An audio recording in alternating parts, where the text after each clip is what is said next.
दर्शकवृन्द टिकटकको अर्को नयाँ श्रृङ्खलामा तपाईलाई हार्दिक स्वागत छ। आज विश्व स्वास्थ्य दिवस रहेको छ। सो अवसरमा तपाईँ सम्पूर्णमा धेरै धेरै शुभकामना। सो अवसर पारेर आज हामीले स्टुडियोमा निम्ति आएका छौँ नेपालगञ्ज मेडिकल कलेज कोहलपुरका नसा तथा स्नायु शल्य चिकित्सक डाक्टर नरेन्द्र बास्कोटा। आउनुहोस् उहाँलाई स्वागत गरौँ। स्वागत छ हजुरलाई। र आज विश्व स्वास्थ्य दिवसका अवसरमा पनि तपाईँलाई धेरै धेरै शुभकामना। समस्त एनटिभी कोहलपुरको हेरिनु भएको र सबै नैमा यो विश्व स्वास्थ्य सङ्घ स्थापना भएर विश्व स्वास्थ्य दिवस जुन रहेको छ त्यसमा सबैलाई स्वास्थ्यको कामना गर्छु।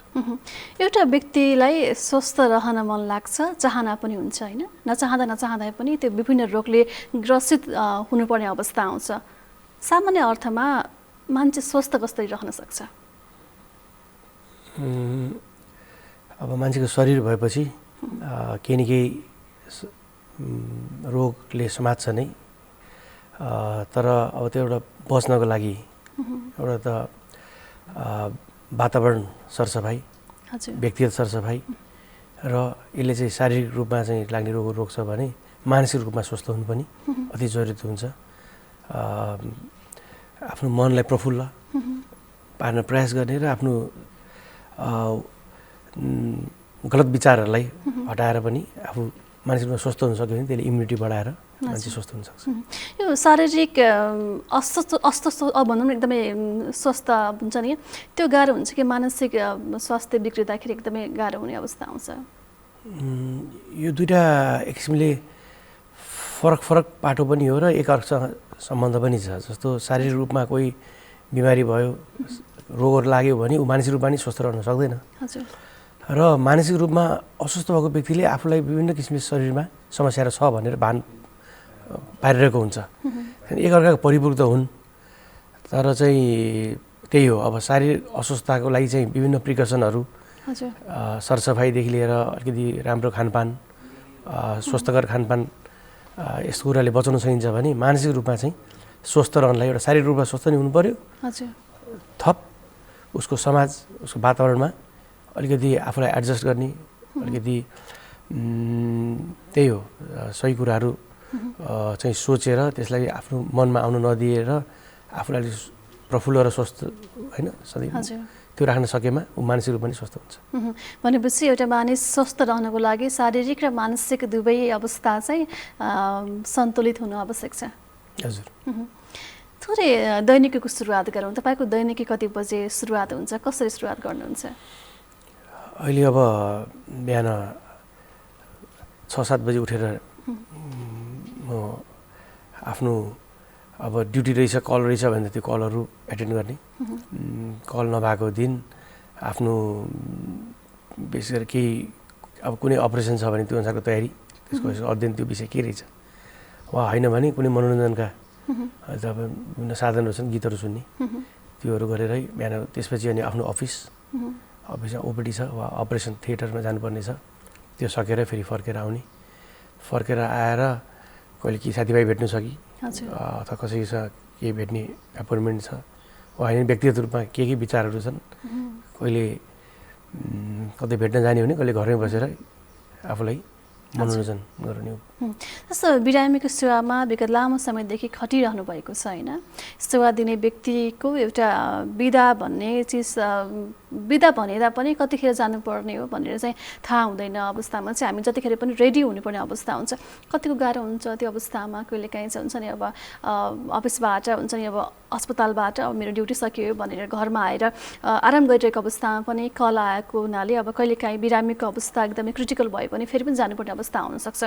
त्यतिखेर तपाईँलाई कस्तो लाग्छ? हुन्छ नि आफ्नो प्रोफेसनदेखि चाहिँ हुन्छ किसिमले यही नै हुन्छ भनेर यो पेसामा आएको हो। यसरी चाहिँ फेरि त्यसपछि यो पेसा रोज्नु होइन, नसा तथा उसको शल्य चिकित्सक हुनु भनेको त अलवेज इमर्जेन्सी, एक्सिडेन्ट, स्ट्रोक यिनीहरू हुने हुनाले त कुनै बेला नि बोलाइन्छ भन्ने त थाहा पाएर यो पेसा छानिएको हो। त्यसलाई अप्ठ्यारो त लागिहाल्दैन, कहिलेकाहीँ साह्रै अल्छी लागेको बेलामा चाहिँ मात्र हो, तैपनि त्यो अटोमेटिक त्यो चाहिँ बिरामीको कन्डिसन, बिरामीको स्थितिबाट बोलाउट हुँदाखेरि त अटोमेटिकै अब मेरो त जरुरत छ एकछिन भने गएर आउनुपर्छ वा लामै समय लाग्न सक्छ, यसलाई त हामी छौँ, तयारी हुन्छौँ। यो कुराको चाहिँ माइन्ड मेकअप पहिले नै पहिले भइसकेका हुन्छ, हुनाले अब केही समयको लागि क्षणिक रूपमा अल्छी अथवा हुन्छ नि त्यो किसिमको भए पनि अब जानुपर्ने अवस्था पनि हुन्छ। तपाईँको जन्मस्थान अब काठमाडौँमै जन्मिनुभयो, हुर्काइ पनि त्यहीँ भयो होला सायद। थोरै फर्किउने बाल्यावस्था कसरी बित्यो? त्यही अब मेरो बुवा आफ्नो शिक्षक पेसामा हुनुहुन्थ्यो र जागिर क्रममा काठमाडौँ आउनुभयो, त्यही हाम्रो जन्म भयो। अब एक किसिमले पारिवारिक पृष्ठभूमिमा बुवा नै पहिलाचोटि काठमाडौँ आएर बस्न आउनुहुँदाखेरि हाम्रो चाहिँ विभिन्न नातेदारहरूसँग त्यहीँ एउटा जमघट हुने त्यो समयमा त एक किसिमले धेरै परिवारहरू एक ठाउँ बस्ने स्थिति सँगै बाल्यकाल हुर्केको स्कुलहरू पनि त्यहीँ काठमाडौँमै पढियो। पछि पढाइको +2 त्यो बेलामा आइएससी सकेपछि अमृत साइन्स कलेजबाट गरेपछि चाहिँ छात्रवृत्तिमा चाहिँ बङ्गलादेशमा प्राप्त गरियो। अब त्यही हो, छात्रवृत्ति पाए पनि त्यो बेलामा राजदूतावासबाट छात्रवृत्तिमा अलिकति उनीहरूले आफै राख्ने, आफ्नो मान्छेले बाँड्ने गर्दा हातमा चाहिँ नपरे पनि त्यो सहज रूपमा त्यो पढी। अनि त्यसपछि नेपाली सेनामा जोइन गरेँ डाक्टर पढिसकेपछि।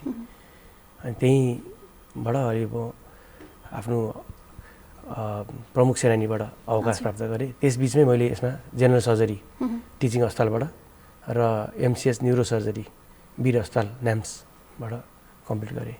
यसरी नै मेरो यो सम्पूर्ण बाल्यकालदेखि पढाइ। हजुर, तपाईँ पढ्नको लागि बङ्गलादेश जानुभयो होइन?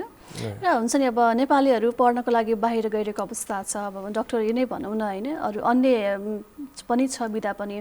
र बाहिरको जस्तो इन्डिया लगायतका विभिन्न देशबाट पढ्नको लागि फेरि नेपाल आउने गर्नुहुन्छ। किन नेपालीहरू बाहिर जाने, बाहिरको यहाँ आउने, त्यो खास के कारणले गर्दाखेरि रहेछ? अब यो त एक किसिमको एउटा देश बिचमा आपसी समझदारी पनि हुन्छ कि केही के नेपालीले नेपाललाई नपत्याएको हो कि अथवा के कारण चाहिँ? होइन, त्यो त त्यस्तो हुँदैन। त्यो केही व्यक्तिहरू यहाँको छनौटमा पर्छन्, यहाँ भर्ना हुन्छन्। कोही व्यक्तिहरू यहाँको छनौटन परेपछि पनि विदेशमा अब छात्रवृत्ति पाएर यहाँ चाहिँ पैसा दिनु पऱ्यो, विदेश छात्रवृत्ति पाएको हुनसक्छ। उहाँ यहाँको छनौटमै पर्न मुस्किल भएको सायद आगामी वर्ष हुन्थ्यो होला, तर यो पटक उनले बाहिर पाइहाले, बाहिरै रोजे। र एक समयमा त अहिले आएर हाम्रो चिकित्सा शिक्षा धेरै कुरामा सुधार गरिसकेका छ। एक समयमा चाहिँ अलिकति यो भारत, बङ्गलादेश, पाकिस्तानहरूमा अलिकति मेडिकल शिक्षा राम्रो छ भन्ने पनि थियो सुरुमा। त्यो हिसाबले पनि अलिकति बाहिरको पढाइ पढौँ न, त्यहाँ अलिकति बढी अनुभव प्राप्त मान्छे छ भन्ने हिसाबले मान्छे बाहिर जान्थे। यी सब मिश्रित रूपमा चाहिँ यसरी हुन्छ। र बाहिरका मान्छेहरू पनि भारतका, बङ्गलादेशका, श्रीलङ्काका, पाकिस्तानका मान्छेहरू पनि उता प्रयास पनि गर्छन्। कति आपसी समझदारीमा सरकारसँग भएको सिट पाउँदा पनि कोही आएर पढ्न थाल्छन्। र अब सायद कसैलाई मौका, विदेशमा जाने मौकामा बाहिरै बसेर पढौँ न भन्ने नि होला। यसरी नै मिसिन्छ। नेपालीलाई चाहिँ अब बाहिर गएर पढ्दाखेरिको एक किसिमको हुन्छ नि होइन, हुन्छ जस्तै अब बाहिरको मान्छे पनि नेपालमा आउनु पढ्नको लागि चाहिँ त्यो चाहना हुन्छ होला सायद। फेरि पनि तपाईँको लागि म बाल्य अवस्थातिर नै फर्काएँ, तपाईँको स्वभाव कस्तो थियो होइन? परिवारमा चाहिँ कस्तो छोरा हुनुहुन्थ्यो? ज्ञानी अथवा चुलबुले, फटाहा कस्तो किसिमको हुनुहुन्थ्यो? अब ठ्याक्कै आफ्नो स्वभाव बारेमा त सायद अरूलाई सोध्नुपर्छ होला। तैपनि सायद म किसिमले रिलेटिभली ज्ञानी नै थिएँ होला, ज्ञानी नै थिएँ। र बिचमा कुनै समयमा पढाइमा अलिकति कमजोर भए पनि फेरि पछि मैले आफ्नो पकडमा लिएर आएँ। जब स्कुलमा चाहिँ अलिक धेरै विद्यार्थी भएको स्कुलमा जब प्रवेश गरेको थिएँ, मैले 3टा स्कुल चेन्ज गरेँ। धेरै विद्यार्थी भएको स्कुलमा चाहिँ अलिकति फोकस हुन सकिँदैन थियो, शिक्षकले नै फोकस गर्न नसक्ने, त्यस स्थितिमा म कमजोर भएको थिएँ बिचमा। र पछि फेरि चाहिँ एउटा चाहिँ सानो स्कुलमा कम विद्यार्थी भएको स्कुल भनौँ, कम विद्यार्थी भएको स्कुल पढ्दा चाहिँ गफ गर्न नमिल्ने, शिक्षकको नजरमा परिहाल्ने, यी कुराले फेरि चाहिँ एउटा फेरि अध्ययनमा फोकस हुन पाइयो। र पछिल्लो उसमा त म अलिकति जेन्दारी विद्यार्थी रूपमा गनिन्थेँ आफ्नो अन्तिम 8, 9, 10 क्लासतिर। हजुर, जस्तो हुन्छ नि अब तपाईँको बुवा आमाको चाहना के थियो होइन? अब हुन्छ अब आफ्नो सन्तान जहिले पनि जो पनि प्यारेन्ट्सले राम्रो बनोस्, एउटा डक्टर, इन्जिनियर, पाइलट हुन्छ नि, त्यो ट्यागहरू चाहिँ दिने गरिन्छ। सबैको चाहना पनि त्यही हुन्छ। तपाईँको बुवा आमाको चाहना चाहिँ के थियो? ठ्याक्कै यही बनोस् भनेर मैले भनेको त कहिले सुनिनँ। राम्रो पढ्नुपर्छ भन्ने चाहिँ अहिले राम्रो पढ्नुपर्छ, पढाइमा ध्यान दिनुपर्छ वा अलिकति भन्ने आशय चाहिँ बुझिन्थ्यो। त्यही क्रममै मैले भने अन्तिम स्थितिमा सानो स्कुल थियो, विद्यार्थी कम हुन्थ्यो र आफै अध्ययनमा फोकस भएर आइयो। त्यसपछि बरु शिक्षकले नै ल बाबु तिमी डाक्टर हुनुपर्छ चाहिँ भन्ने चाहिँ शिक्षकबाट चाहिँ सुनियो। त्यस क्रममा जब आइएससी गरियो र विभिन्न अब त्यही त हो नि, समाजमा अलिक कमाउन सक्ने पेसा, अब सेवाको आवरण, अलि सेवा पनि हो। त्यो कुरामा दुईटै कुरामा त यो पेसै अहिले अझै त्यो समयमा त अझ अब त 20-22 वर्ष भयो। त्यो समयमा त डाक्टर अझै बढी भयो, 25-28 वर्ष भयो त्यो समयमा आइएससी गर्दाको। त्यसमा त डाक्टर पढ्नु भनेको त कमाउनु पनि, सेवा गर्न पनि, नाम पनि, सान पनि, यो सबै कुराहरूमा लोभै थियो यो पैसा पाउनलाई। त्यस क्रममै यसको लागि त्यो बेलाको प्रयास गरियो। तपाईँको अलिक बुझ्नेदेखि नै एउटा डक्टर बन्छु नै भन्ने सोच थियो अथवा अलिकति परिपक्व भइसकेपछि चाहिँ म यो पेसा अथवा हुन्छ नि यो विज्ञान सम्बन्धित पढ्छु भन्ने थियो। तपाईँले सुरुमा चाहिँ डक्टर पढ्छु भनेर साइन्स लिनु भएको चाहिँ होइन? होइन भन्नु भने सुरुमा मैले फिजिक्स लिएरै जोइन गरेको थिएँ, पछि त्यहाँ साथीभाइसँग मिलेर फेरि बायोलोजीमा आएको। विज्ञान सम्बन्धी पढ्ने चाहिँ इच्छा हो, विज्ञान सम्बन्धी इन्ट्रेस्ट हो। त्यसमा चाहिँ त्यस क्रममा जुन लाइनमा लाग्दाखेरि पछि साथीभाइसँग यसो विज्ञानतिर लिन थाल्यो। त्यसपछि इन्ट्रान्स दियो, इन्ट्रान्समा नाम निक्लेपछि त अझै यो पढ्ने एउटा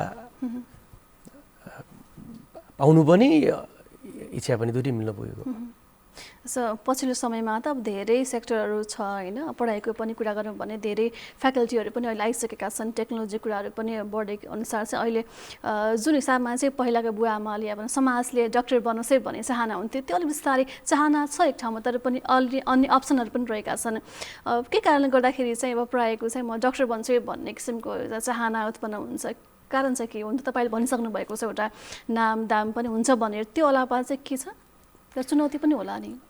एउटा सही भन्नु तपाईँले, त्यो चाहिँ छुटेछ। अलिकति गाह्रो विषय मैले भने विज्ञान पढ्छु भनेको अलिक गाह्रो विषय के छ त भन्दा त्यो बेलामा गाह्रो विषय नै लिउँ। सायद त्यही क्रममा नै न्युरो सर्जरीतिर आइयो भनौँ न।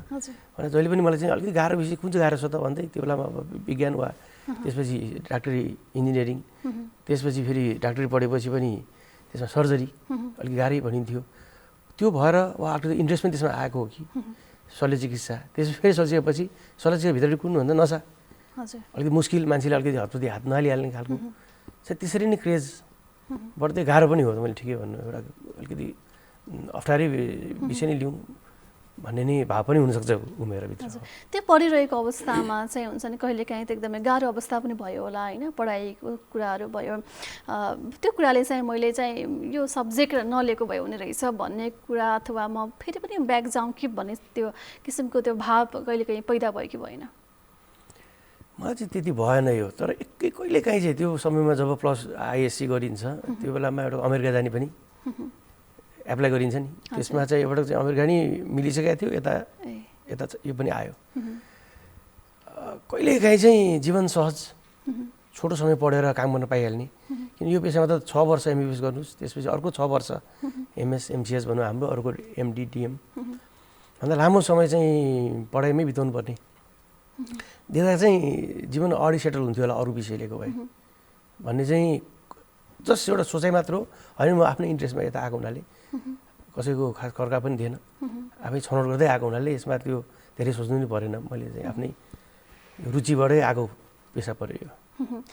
डक्टर भनेपछि एउटा भगवान् जस्तै मानिन्छ होइन, अस्पतालले मन्दिरको नामले दिन्छ भने डक्टरलाई भगवान् जस्तै मानिन्छ, किनभने एउटा डक्टरले अब चिकित्सकको एउटा सेवाले कोही कसैको व्यक्तिको जीवन बच्छ होइन, जीवन बच्न सफल हुन्छ भने थोरै अलिकति त्यही डक्टरको थोरै अथवा केयरलेस भनौँ अथवा के कारणले गर्दाखेरि भनौँ बिरामीमा एउटा शङ्का उत्पन्न हुन्छ। त्यस्ता समाचारहरू पनि हामीले पढिरहेका हुन्छौँ, देखिरहेका हुन्छौँ। कस्तो लाग्छ त्यो अवस्थामा? अब आफूले चाहँदै अथवा भन्छ नि डक्टरको त चाहना हुन्छ होला बिरामीलाई सन्चो गर्छु भन्ने चाहना नै हो होइन, नचाहँदै पनि कसैको ज्यान जान सक्छ अथवा हुन्छ नि, त्यस्तो अवस्थामा चाहिँ कस्तो लाग्छ, तपाईँ कसरी त्यो मूल्याङ्कन गर्नुहुन्छ, के कारणले गर्दा त्यस्तो हुन्छ? एउटा त आधारभूत मान्छे आपत पर्दा मन्दिर जान्छ, बिचलीमा पर्दाखेरि भगवान्लाई पुकाएर छ, यहाँ पनि चिकित्सक जाने अवस्था त्यो बेला मात्र हो।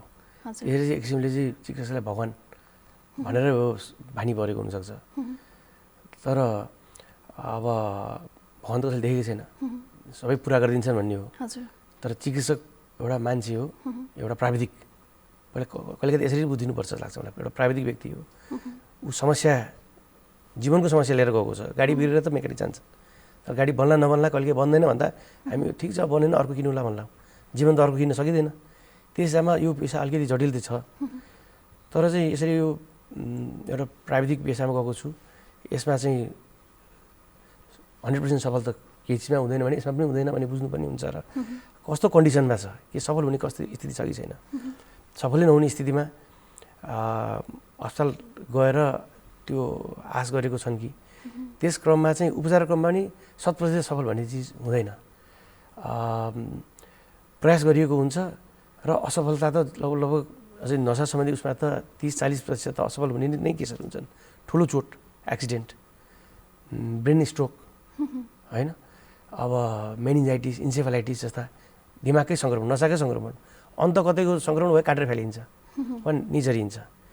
दिमागको सङ्क्रमणमा काटेर फाल्ने कुरा गर्दाखेरि प्यारालाइसिस हुने, टाउकोमा चोट लागिसकेको छ, विभिन्न भागको अङ्गमा अङ्ग चल्ने नै मेन भागमै असर परिसकेको हुनसक्छ। त ऊ त त्यसै पनि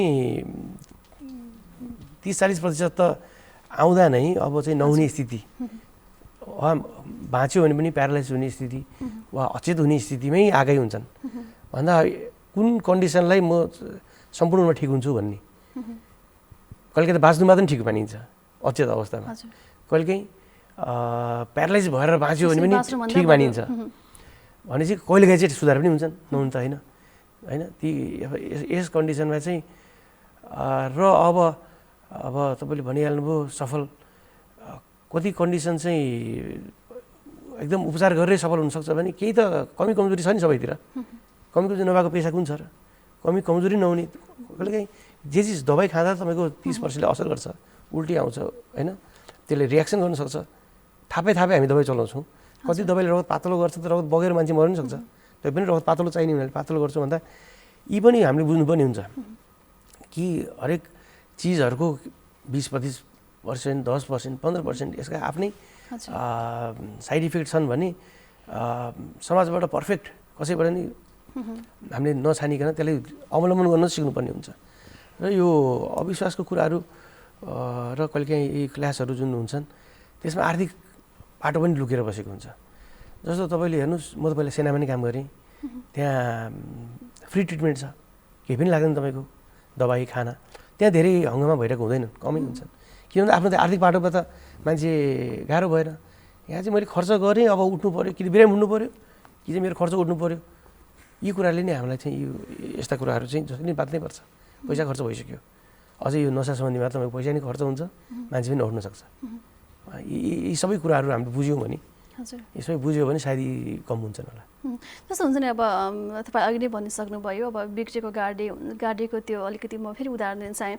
सो बिग्रेको चिज बनाउँदै बिग्रनु एउटा कुरा भइ नै हाल्यो, र गाडी नै भनौँ न होइन, त्यो गाडी बन्दैन भन्ने थाहा हुँदाहुँदै पनि त्यो बनाउन खोज्दाखेरि त्यो हुने चुनौतीलाई पनि पहिले मध्यनजर गर्न सकिँदैन र? हो, यो चाहिँ एकदम राम्रो प्रश्न हो यो। हो, अब यसमा के हुन्छ त, बिचो होला, को सुधार हुन्छ को सुधार गर्ने थाहा हुँदैन। कोही त भएको छन् नि, कोही नै सुधार नहुने त भर्नै लिँदैन थियो। तपाईँले भने ठिक हो, एकदम ठुलो टाउकोमा रगत बगिसकेका, चकनाचुर भएर त्यहाँ हाम्रो लक्षणहरू हुन्छन्, आँखा नानी फुलेका, हात गोडा अचेत भएका, चलाउन नसकेका, आफूले सास लिन नसकेका, यी छन् भने ती बिरामीलाई हामीले चाहिँ ल अब लिएर जानुहोस्, अब सकिँदैन भन्ने गरेको छौँ यहाँ चाहिँ है, यहाँ पोलपुरमा। किनभने हामीलाई थाहा छ यहाँको सामाजिक अवस्थामा मान्छेलाई पहिल्यै यो चाहिँ राम्रै लाखौँ खर्च हुन्छ र एकदमै नहुने सम्भावना भएकोलाई चाहिँ हामी फर्काउँछौँ। तर केही हुन्छ भने गरौँ, भन्दा सबै त मर्दैन नि, मैले भने नि प्यारालाइसिस र अचेत अवस्थामा पनि बिरामी गरेर जान्छ। भन्दा सास भए पनि लिएर जान्छु भन्ने कसरी आग्रह गर्छन् भने त प्रयास गर्न सुरु गर्नुपर्छ। अनि त्यसको प्रयासमा मैले भने 30% त असफल हुने सम्भावना छ। हामीलाई थाहा हुँदैन कुन सफल हुन्छ कुन असफल हुन्छ। कहिलेकाहीँ कस्तो केस पनि हुन्छ भने अब यतातिर चाहिँ अब अपरेसनै कुनै रोगको अपरेसनै गर्छु भनेर पैसा डिपोजिट गर्यो, डाक्टरले चाहिँ रोक्नेको हुन्छ, पैसा जम्मा गर भनेर भनिरहँदाखेरि त्यो व्यक्तिले अब सकि नसके त्यो पैसा जम्मा गर्छ, एकातिर त्यो मान्छे बच्छ भनेर पैसा पनि खेर गइरहेको अवस्था हुन्छ र मान्छेको ज्यान पनि जाने अवस्था पनि हुन्छ नि होइन। त्यो चाहिँ ठ्याक्कै भन्न सकिँदैन। यो जुन शब्द छ नि ग्यारेन्टी भन्ने, त्यो हुन सक्दैन। प्रयास गर्दा केही बाँचेका भएर त हामी प्रयास गर्ने हो। मैले 30% असफल हुन्छ भने 70% सफल हुन्छ भनेर प्रयास गर्ने हो।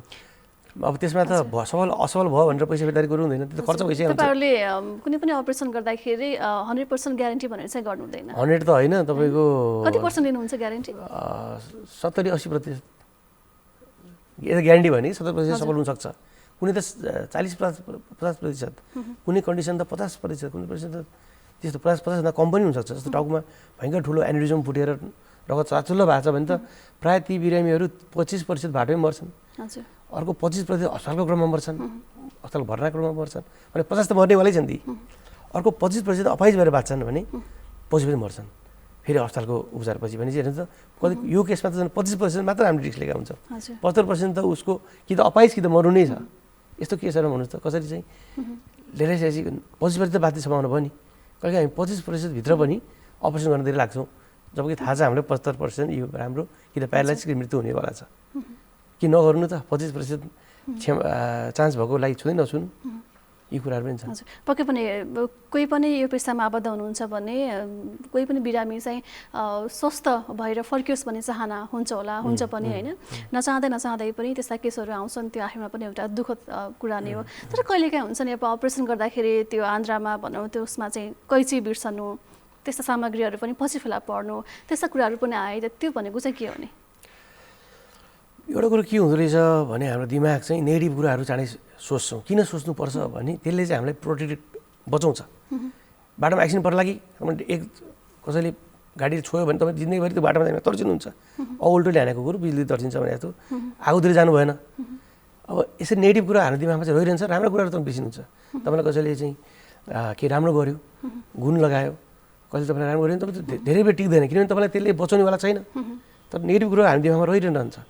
अब मलाई थाहा छैन कुन कतिवटा केसमा चाहिँ कैँची छुट्यो होला, तर हेर्नु कसरी हामी पक्रिरहेको छौँ मलाई त आजसम्म थाहै छैन। डाक्टरले कतिजनाको ज्यान बचाएको होला त्यो समाचार हामीले सम्झिँदैनौँ होइन। जुन कुराहरू एक दुईवटा भयो त्यो कुरालाई सम्झिरहेको छु होइन। भन्दा हामी त्यो प्रोटेक्टिभ यो होला क्या हो डर, र दिमागले पनि जहिले पनि नेगेटिभ कुराले नै किन रोक्छ भन्दा भोलि उसलाई बचाउनलाई रोक्छ भने कतिवटा केसमा चाहिँ यो चक्कु र के छुट्यो होला मलाई थाहा छैन। एकदम ठुलो अपरेसन गऱ्यो होला सायद मैले बुझ्दा, र एकदमै स्ट्रेस भयो होला, रगत बग्यो होला, र त्यो बेलामा हतार बन्द गर्नुपर्ने स्थिति होला। थाहा छैन यो घटना, यो त मलाई थाहा पनि छैन भयो होला। त्यो बेलामा के कुरो चाहिँ चाँडै बन्द गरिहाल्नु मर्छ बिरामी भन्यो, बिरामी बचाउन खोज्दाखेरि के कुरो छुट्न पुग्यो होला। यस्तो घटना मैले देखेको पनि छैन त्यति अत्याधिक त।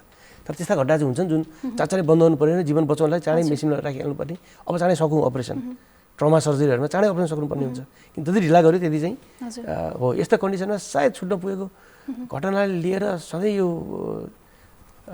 बोलिरहनु पनि कता कता हामीले समाजमा त्यो पोजिटिभ पनि लिन नसकेको लाग्छ मलाई। हजुर, तपाईँ अहिले नेपालगञ्ज मेडिकल कलेज कोहलपुरमा नसा तथा स्नायु शल्य चिकित्सकको रूपमा चाहिँ हुनुहुन्छ होइन। कस्ता खाले बिरामीहरू, कस्ता खाले नसा सम्बन्धी बिरामीहरू चाहिँ आउनुहुन्छ पछिल्लो समयमा चाहिँ कस्तो पाउनु भएको छ? यहाँ प्रमुख भनेको टाउको दुख्ने। टाउको दुख्ने भनेकै फेरि एउटा आफै टाउको दुखाइ हो। चिकित्सकको पनि विभिन्न कारणहरू हुन्छन्, विभिन्न मानसिक तनावदेखि लिएर विभिन्न शारीरिक अवस्थाले पनि टाउको दुख्छ भने कहिलेकाहीँ केही ट्युमरहरू पनि पाउन सकिन्छ, पानी भरेको हुनसक्छ भने कहिले केही पनि नहुनसक्छ, र केही नभएर टाउको दुख्ने धेरै हुन्छन्। अरू ढाड दुखाइ है, ढाड दुखाइहरूको समस्याहरू विभिन्न उमेर ढल्किँदै गएपछि हड्डीहरू खिएर ढाड दुख्ने, नसकेर ढाड दुख्ने, यी दुईवटा कमन हुन् भने अर्को कमन यो हाम्रो हाइवेमा छौँ यहाँ ट्रमा, चोटपटक, एक्सिडेन्ट अनि खसेकाहरू पाहाडबाट तल ठ्याक्कै हाम्रो माथि त कर्णाली प्रदेश, उत्तर प्रदेश पाहाड भन्दा अनि खसेका र एक्सिडेन्ट भएका बिरामीहरू यसले नसामा असर गरेका हुन्छन्। यी तिनवटा कमन बिरामीहरू हुन्। अनि हल्का फुल्कामा यी कन्जेनिटल पानी भरेका, बच्चाको टाउकोमा पानी भरेका, ट्युमर ती भएको बिरामीहरू पनि हामी हेर्छौँ। सामान्य लक्षण भनेको टाउको दुखाइ हुन त त्यहीसँग सम्बन्धित त भएन, तर पनि नर्मल लक्षण भनेको टाउको दुखाइ अथवा लगातार टाउको दुख्नु अथवा कस्तो किसिमको टाउको दुखाइ चाहिँ हुन्छ? अब त्यो कारण अनुसारको कहिलेकाहीँ धुनी नछोड्ने, कहिलेकाहीँ धुनी हुन्छ भने केही कुरो छ टाउकोमा भने त बिस्तारै टाउको दुखाइ बढ्दै जाने, अनि स्पेसली बिहान धेरै टाउको दुखाइने, त्योसँग उल्टी हुने केही कारण छन् भने, छैनन् भने चाहिँ जस्तो अब माइग्रेन हेडेकहरू भन्छ, जुन चाहिँ निको पनि हुँदैनन् तर बार भइरहन सक्छन्, त्योसँग चाहिँ अलिकति समाज व्यवहार खानपिनसँग पनि सम्बन्ध हुनसक्छ। त्यस चाहिँ यी सबै खालका टाउको दुखाइहरू र त्यसको ब्याकग्राउन्डको कारण अनुसार फरक हुन्छ। सामान्य टाउको दुख्यो भने अथवा हुन्छ अलिकति टाउको दुख्यो भने आँखाको कमजोर हो कि भन्ने त्यो पनि कारण हो। प्रेसर, आँखा हो, नाक, पिनास, हजुर, हेर्नुहोस् न, त्यही भएर टाउको दुखाइ एउटा हो भने कारण सयौँ छन्। हजुर।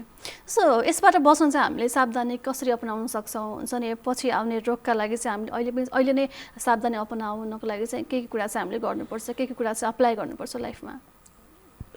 एउटा चाहिँ हाम्रो अब स्वास्थ्य सेवा पनि बिस्तारै जस्तो हेल्थ पोस्टहरू, हेल्थ चौकीहरू पहिला सामान्य त्यही चेकअप गर्न जाने, प्रेसरै छ कि प्रेसर त्यही चेक भइहाल्छ नि।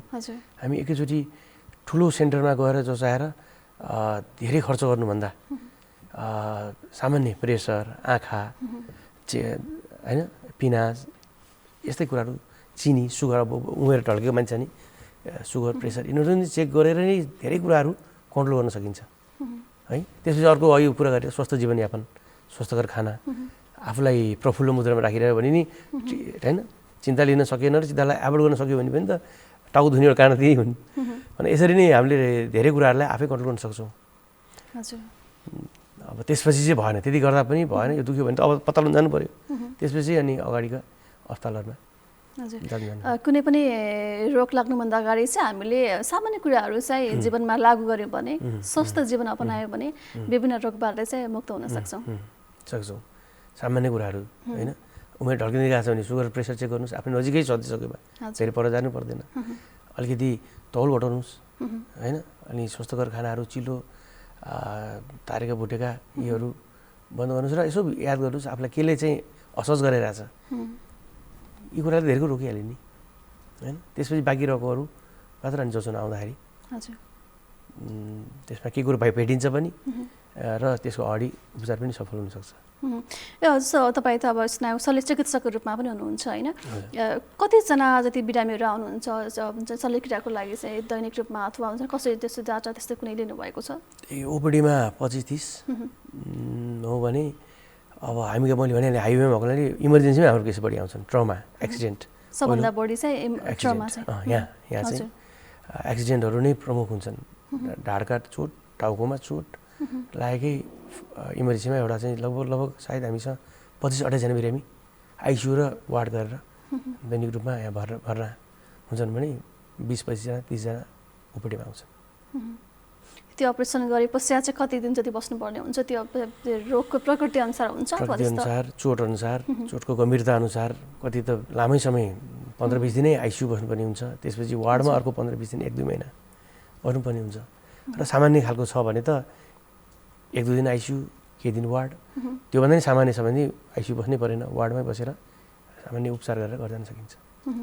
जीवनमा धेरैवटा अपरेसन गर्नुभएको छ होला होइन, त्यतिखेर चाहिँ एकदमै खुसीको पल हुन्छ नि, यो अपरेसन गरेर चाहिँ एकदमै खुसी भएँ, आत्मसन्तुष्टि लाग्ने त्यस्तो कुनै केसहरू यस्तो छ? सर्जन र न्युरोसर्जन हुँदै गएको प्रवेश हुनाले मलाई त सानो पिलो निचार्दा नै आनन्द आएको थियो है। हामी जब तालिमको सुरुवातमा थियौँ पिलै निचार्न भन्दा पनि हामीलाई आनन्द लाग्थ्यो र अब आएर अलिकति जटिल जस्ता एन्युरिजमहरू, नसा फुटेकाहरूको अपरेसन गर्न, ट्युमरहरू अपरेसन गर्न नि उत्तिकै आनन्द आउँछ। एक किसिमले सबै नै खालको सर्जरी गर्न चाहिँ आनन्दै आउँछ एकदम, कुनै पनि किन नहोस्। कसैको जीवन बचाउनु, उसको दुःख हटाउन सकिन्छ कि भन्ने नै होला सायद। जीवन बचाउनु पनि भयो एउटा, त्यो उसले एउटा समस्या पीडा लिएर आएको छ, त्यसलाई हटाउन सकिन्छ कि भन्ने भाव पनि हुनसक्छ। र अलिकति सर्जन्समा चाहिँ अलिकति त्यही हो, अपरेसन थिएटर, अपरेसनका औजारहरू हजुर चलाउँदै आई डोन्ट नो यो किसिमको आनन्द चाहिँ आउँछ त्यो हुन्छ नि अब यो अलिकति भन्ने गरिन्छ अरूको अपरेसन गर्दाखेरि या भनौँ अरू नचिनेको गर्दाखेरि त्यति धेरै असहज हुँदैन जति आफ्नाको गर्दाखेरि चाहिँ यति गाह्रो हुन्छ भन्ने पनि गरिन्छ त्यो त प्रायः चिकित्सकलाई भनिन्छ आफ्नो मान्छेको अपरेसन आफै नगर्नु हजुर त्यो के कारणले गर्दाखेरि रहेछ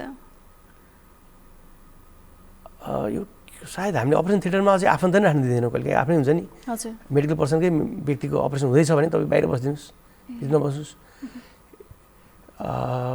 त्यो चाहिँ अलिकति कन्सन्ट्रेसन डाइभर्ट नहोस् भन्ला नि होला आफन्त भयो भने केही बिग्रिन्छ कि भन्ने डर एउटा अर्को फ्याक्टर आयो नि तर सामान्य रूपमा तपाईँ अरूको अपरेसन एउटा पेसा भयो तर आफ्नै चिनेको जानेको मान्छे भित्र छन् वा आफै चिनेको मान्छेको अपरेसन चाहिँ अरू साथीभाइलाई भन्नु रिफर गर्नु हेरिदिनुहोस् है भन्नु त्यो एउटा कल्चर पनि छ तपाईँले सुन्नुभएको छैन मनमोहन सिंह जुन भारतीय प्रधानमन्त्रीको आँखाको अपरेसन जुन सर्जनले गर्नुभयो त्यो बेला प्रधानमन्त्रीलाई 2 महिनाको डेट दिनु 25 को डेट दिनुभयो प्रधानमन्त्री 2 महिना डेट पछि कुरो बुझ्दा उहाँले के भन्नु भने म त्यसपछि त्यो दिन सबै सरदारहरू जम्मा गरेको थिएँ आँखाको अपरेसन गर्ने ऊ मनमोहन सिंह पत्ता लागेन मलाई र आफ्नो साधारण रूपमा गरेँ न त मैले मनमोहन सिंहको आँखा हो भने त मेरो हात काम्न सक्थ्यो स्ट्रेस नथ्यो एउटा एक्जाम्पलै छ आफ्नो मान्छे भनेर गर्दाखेरि डरले गर्दाखेरि नर्भस हुने अवस्था हुन्छ त्यस्ता कुराहरू हुन सक्छन् भनेर सायद यही कारण होला कि सबर आफन्त उसको आफै अपरेसन नगर्नु वा आफन्तलाई अपरेसन थिएटर नराख्नु भन्छन् त्यही कन्सन्ट्रेसन त्यो भङ्ग नहोस् भनेर भन्नु सक्छ तपाईँलाई चाहिँ दुःख कतिखेर हुन्छ एकदमै पीडा चाहिँ कतिखेर हुन्छ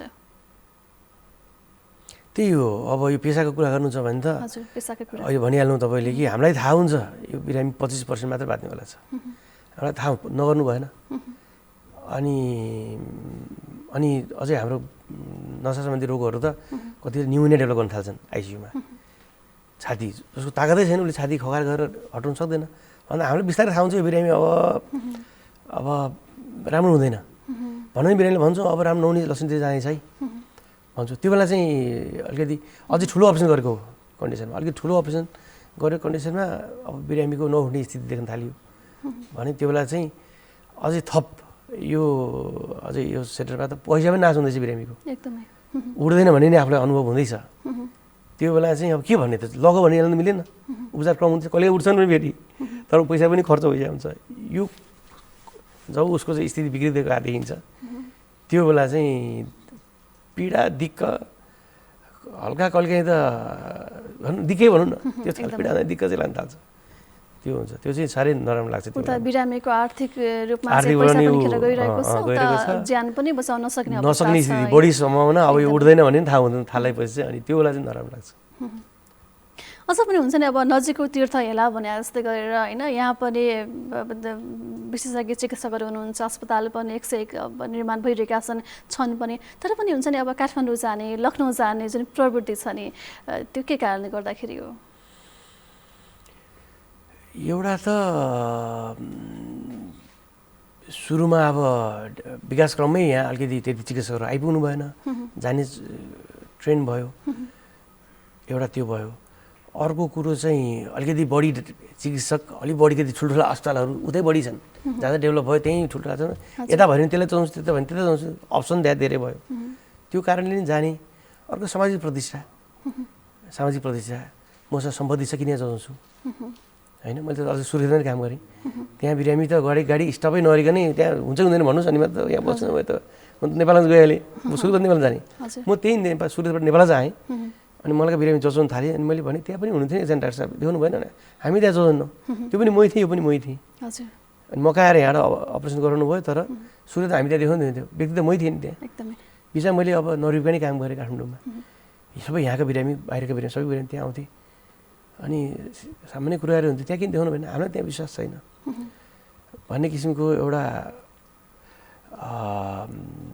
त्यो यी सबै कुराहरू अलिकति अविश्वास आखिर सफलता त्यहाँ पनि भएका छैनन् नहुन सक्छन् तर उपकरण विभिन्न कुराहरू आइसियु केयरहरू कति ठाउँमा राम्रो राखेको होला त्यही भएर त महँगो छन् नि महँगा छन् किनभने अलिक सुविधा अब यति महँगो यहाँ गर्न सकिँदैन धेरै महँगो गऱ्यो भने फेरि गाह्रो पर्छ भनेर यहाँ त्यही किसिमले चाहिँ म्यान पावरदेखि लिएर इक्विपमेन्टहरू त्यही किसिमको एडजस्ट गरेर राखिएको हुन्छ त्यो हिसाबले पनि केही न केही त होला तर जति समाजमा भनिन्छ यहाँ हुँदैन त्यहाँ जान्छु त्यो चाहिँ होइन र अर्को चाहिँ भनिहालेँ सामाजिक प्रतिष्ठाको लागि पनि म त एयरपोर्टमा भेटेर कति नेताहरू भेट्छु, कति बिजनेसम्यानहरू भेट्छु, त्यहाँ म पनि यात्रा गरेर लाग्यो भने कहाँ जान जसो जानु लाग्यो मलाई।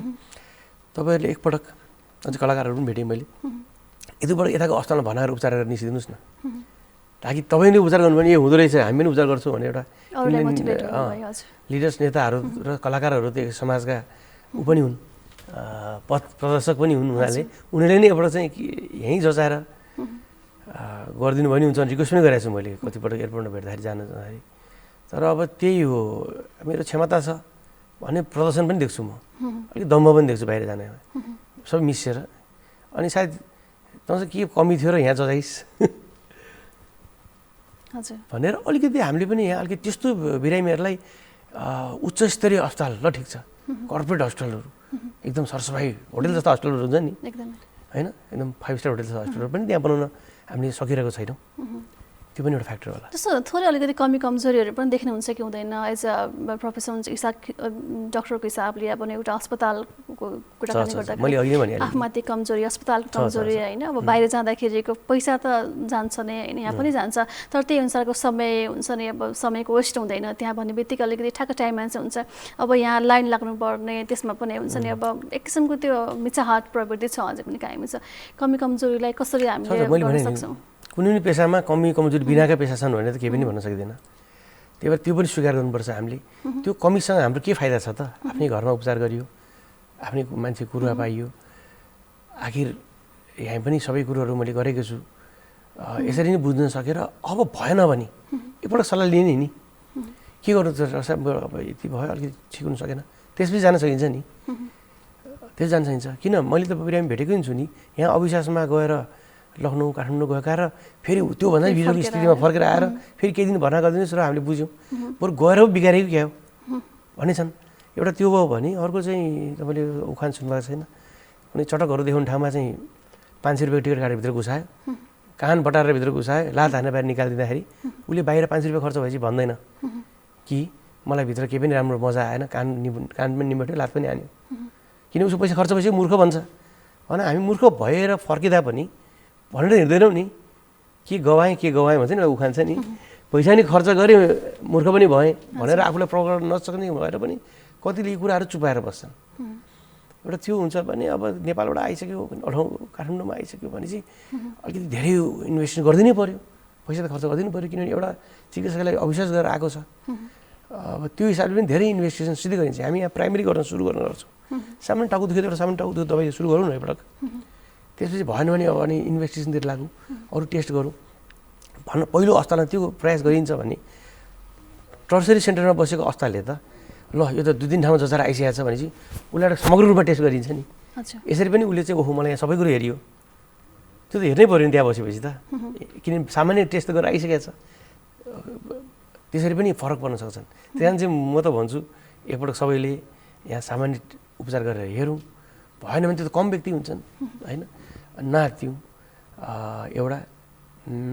अर्को कुरो चाहिँ अब त्यो विषय छैन, त्यो विभागै छैन भने त हामी नै जानुहोस् भनिहाल्छौँ नि, त्यो भन्छौँ। यसरी चाहिँ अलिकति यस्ता कुराहरू पनि ध्यान दिनुपर्छ। र अब अरू बाहिर गयो भन्दैमा त्यो एकदमै आत्तेर अलिक आर्थिक अवस्था मध्यम भएको नि त्यो लैलेमा नलागौँ। यसरी भयो भने त यो ठाउँमा नि अब चिकित्सा त आउँदैछ नि त थुप्रैहरू होइन, विशेषज्ञ चिकित्सकहरू बढ्दैछन् यो एरियामा नि, यसरी चाहिँ आफ्नै क्षेत्रमा विश्वास गर्नु नै उत्तम हुन्छ र अलि त्यसपछि सल्लाह लिएरै बुझेरै जानु चाहिँ उचित हुन्छ।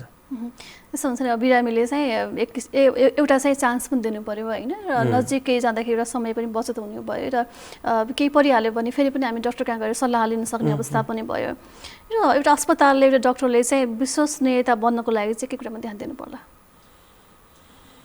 एउटा त यो पेसा जटिल वैज्ञानिक भगवानले ऊ त अध्ययनशील र समग्र ओभरअल भनौँ एकछिन होलिस्टिक, एउटा बिरामीको रोगै मात्र ठुलो कुरो होइन नि, अब के कुरो देख्यो उसले त्यो रोग कसरी ह्यान्डल गर्ने, उसको आर्थिक अवस्था, यसरी समग्र रूपमा चाहिँ उसले कसरी सल्लाह दिन सकिन्छ भन्ने नि कुरा हुन्छ। अहिले तपाईँले भनिहाल्नु भने जो हुँदैन उसको जग्गै उठिवास हुनेवाला छ भने त्यसलाई त्यही किसिमको सल्लाह दिनुपर्ने हुन्छ।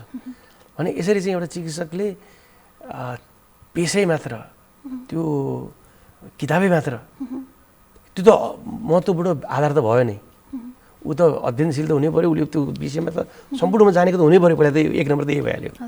त्यसपछि उसले अलिकति समाजलाई नै बुझेको र प्रपर सल्लाहकार पनि भनौँ न, सायद भनौँ भने त्यो व्यक्ति चाहिँ एउटा म्यानेजमेन्ट पनि गरेको जस्तो हुनु पऱ्यो, चिकित्सा त हुनु पऱ्यो आधार भइहाल्यो, त्यसपछि अलिकति लिगल पनि हुनु पऱ्यो होइन, अलिक सामाजिक प्राणी पनि हुनु पऱ्यो।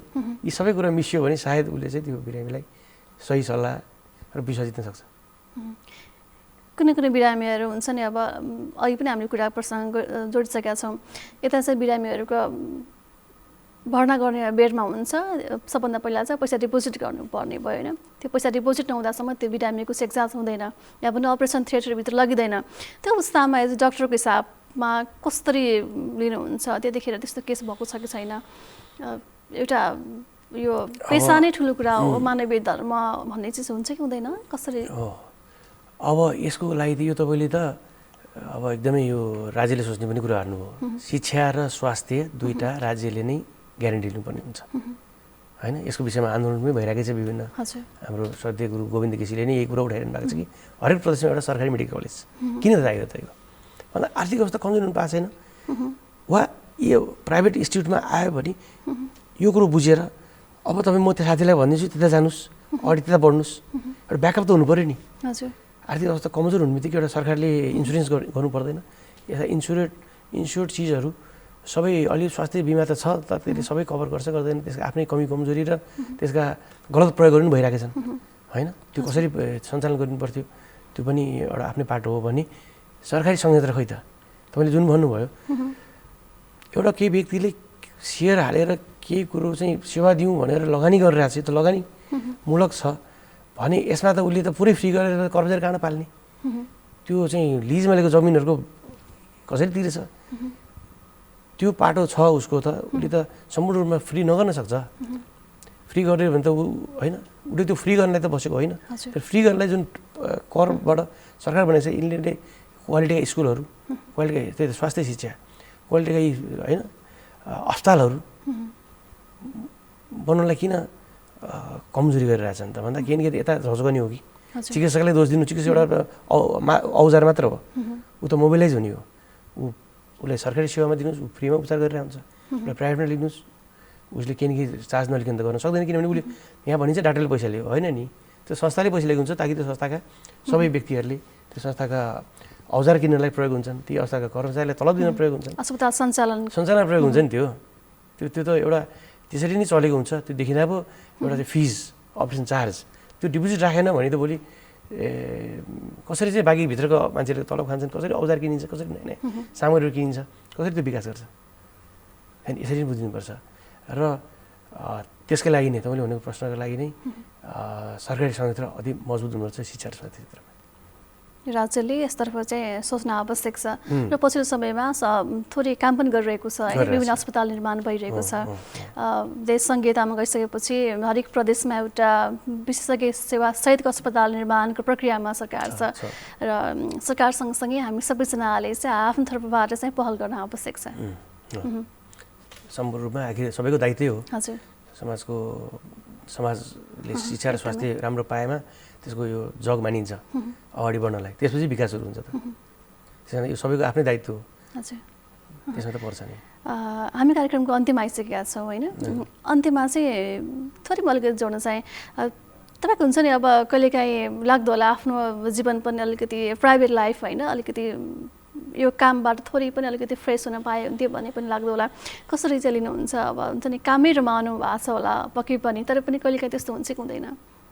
साथीभाइसँग या पनि अलिकति फ्रीली भयो होइन, त्यो त हुन्छ, गेट टुगेदरहरू हुन्छ हाम्रो, कहिलेकाहीँ विभिन्न कार्यक्रममा गरिन्छ। त्यसपछि मैले बिचमा अझै सुर्खेतमा काम गर्दा त त्यो सुर्खेत एउटा यस्तो ठाउँ रहेछ कि त्यहाँ सङ्गीत कर्मीहरू पनि अलिक प्रशस्त, र त्यो हुँदाखेरि मैले अलिकति फुर्सद समयमा त्यहाँ अलिकति सङ्गीतको सृजनाहरू गर्ने पनि प्रयास गरेर त्यसलाई चाहिँ आफ्नो एउटा भित्री इच्छा थियो, एउटा चाहिँ केही गीतहरू चाहिँ एउटा गाउँ भन्ने इच्छा थियो, त्यसलाई पनि पुरा चाहिँ गरेँ मैले। अहिले जब यहाँ आउँदा चाहिँ त्यसमा सुर्खेत बस्दाखेरि चाहिँ अलिकति सङ्गीततर्फ पनि तपाईँको झुकाव भयो, गीतहरू पनि लेख्नु गाउनु भयो? एउटा चाहिँ लेखेको छु, बाँकी सबै गायकहरू विभिन्न सङ्कलन संयोजन साथीहरू खोजेर, साथीको शब्द कसै सरहरूको शब्दहरू खोजेर त्यसलाई सङ्गीतमा ढालेर। सङ्गीतले सबैजनालाई छुन्छ है? किन सङ्गीत त सबै खालका छन् नि, किन कुनै सङ्गीतले कुनै कसैलाई छुन्छ सायद मनको दिमागको सँग यो म्युजिकको केही सम्बन्ध त छ। हजुर अहिले मैले ठ्याक्क गाउनुहोस् भनेपछि गाउन सक्नुहुन्छ? थोरै गुनगुनाइदिनुहोस् न दर्शकहरुको एउटा लागि। गीत मेरै छ, हाम्रो साथी डाक्टर मनिष वशिष्ठ अमेरिका हुनुहुन्छ, उहाँको गीत भेटेँ हजुर र त्यहीँ सुर्खेतमै जेपी स्कुलको म्युजिक सर हुँदो रहेछ दिनेश गौतम सरलाई, सर यस्तो शब्द भेटियो हजुर गरौँ भन्दाखेरि ल उहाँले नि धुन हाल्नुभयो हजुर र एउटा त्यो रेकर्ड गरेको छु मैले, युट्युबमा नि छ। सरोज खनाल हजुर जसले यसमा अभिनय दिनुभएको छ, त्यसको पहिलो हजुर हस्। पुरानो आवाज गुन्जिँदैछ, कतिले आज चिन्नेछ, नयाँ धुनको सहाराली पुरानै भावमा गाउँदैछु, पुरानै भावमा गाउँदैछु, पुरानो आवाज गुन्जिँदैछ। गीत पनि एकदम मिठो गाउनु हुँदो रहेछ होइन, लुकेको प्रतिभा सङ्गीततर्फ पनि तपाईँको झुकाव रहेछ। बेला बेलामा समय मिलेसम्म चाहिँ आज पनि निकाल्नु होला भन्न चाहन्छु, यद्यपि तपाईँको पेसा त्यो छँदै नै छ। अन्तिममा यहाँसम्म आइदिनु भयो, तपाईँको समय र साथको लागि धेरै धेरै धन्यवाद। यसरी अगाडि बढ्दै जानुहोस्, हाम्रो शुभकामना छ। हस्, थ्याङ्क यू, मलाई यो मौका दिनुभयो एउटा सानो आफ्नो केही कुराहरू राख्नलाई र विश्व स्वास्थ्य दिवसमा सबैलाई स्वस्थ रहन, सबैलाई खुसी रहन म आग्रह गर्न चाहन्छु। पक्कै पनि आज विश्व स्वास्थ्य दिवस रहेको छ, फेरि पनि तपाईँ सम्पूर्णमा शुभकामना, आफ्नो स्वास्थ्यको ख्याल गर्नुहोला भन्न चाहन्छु। आजको डिटकको बसाइमा हामीमा हुनुहुन्थ्यो नेपालगञ्ज मेडिकल कलेज कोहलपुरका नसा तथा स्नायु शल्य चिकित्सक डाक्टर नरेन्द्र बास्कोटा। हस्त आजलाई कार्यक्रमको निर्धारित समय सकियो। तपाईँको आजको दिन शुभ रहोस्। नमस्कार।